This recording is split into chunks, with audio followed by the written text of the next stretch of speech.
Uy mga Oragon, alam niyo po ba na hindi niyo na kailangan bumiyahe pa ng Naga para matikman ang legit na kinalas? Opo, tama ang narinig mo.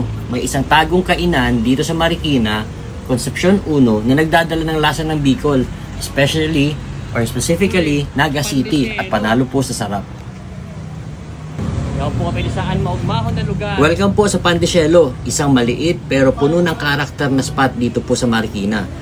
Kung saan, isa sa mga highlight nila ay ang kinalas. Isang Bicolano noodle dish na comfort food, level 100 po sa sarap.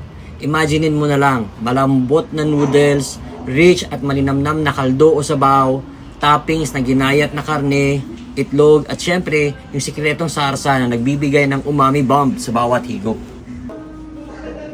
Ang texture ng pansit sa bawat kagat, suwak na suwak. Ang lasa ng sabaw, garo ka man sa nakugos ni bata mo habang nag-uuran-uran. At yes, authentic ang recipe, galing mismo sa puso ng Naga City.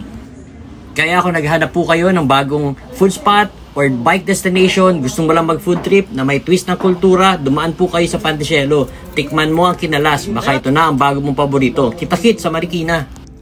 Sige po, ingat ka mo sa Otro Giraray. Diyos mabalos po.